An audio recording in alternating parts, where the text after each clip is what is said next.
SIP অর্থাৎ systematic investment plan. এটা তো আমরা সবাই জানি। Do you know what is SWP? Mutual ফান্ডের মধ্যে একটা কনসেপ্ট আছে SWP।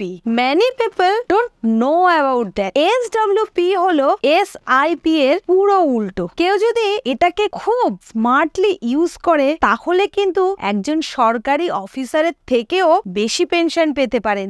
I want to explain to you with a small example. প্রতি মাসে 5,000 টাকা করে SIP করতে হবে for 20 years and every ইয়ারে মাত্র 1,000 টাকা করে বাড়াতে হবে। 20 বছর পর আপনার কাছে প্রায় 1.5 কোটি টাকারও কাছাকাছি কিন্তু অ্যাসেট তৈরি হয়ে যাবে। আর এই ইনভেস্টমেন্টটা আপনাকে কোনো হাই গ্রোথ ফান্ডে করতে হবে। পরে এই 1.5 কোটি টাকা কোনো সেফ হাইব্রিড ফান্ডে SWP আকারে সেট করতে হবে। তারপর আপনি আগামী 20 বছর পর প্রত্যেক মাসে কিন্তু 1 লক্ষ টাকা করে পাবেন।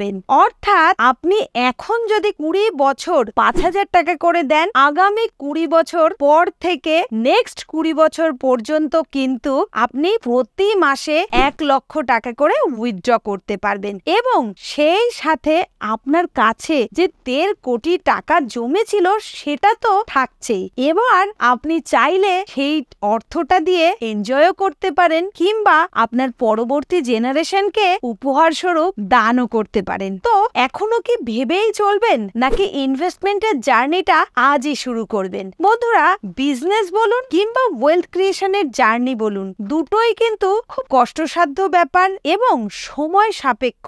এটা যদি আমাদের ঠাকুরদা বা বাবা শুরু করত তাহলে আজকে কিন্তু আমি বা আপনি হয়তো যে পজিশনে আছি তারা কিন্তু আরেকটু উপরে থাকতে পারতাম। তো তারা তো ভুলটা করেছে, কিন্তু আপনি জেনে শুনে কি এখনো এই ভুলটাই করে যাবেন নাকি আপনার পরবর্তী প্রজন্মের জন্য একটা সুন্দর ভবিষ্যৎ উপহার দেওয়ার উদ্দেশ্য নিয়ে আজই ইনভেস্টমেন্ট করা শুরু করবেন? তাহলে আর দেরি কেন? আর এই ইনভেস্টমেন্টের ক্ষেত্রে যদি কোনো রকম সহযোগিতা দরকার হয়, আপনি যদি বুঝতে না পারেন কোন গ্রোথ ফান্ডে ইনভেস্টমেন্ট করবেন কিংবা কোন অ্যাসেট ক্লাসে ইনভেস্টমেন্ট করবেন, তাহলে কোনো রকম সহযোগিতার জন্য কিন্তু আমাদের সাথে যোগাযোগ করতে ভুলবেন না।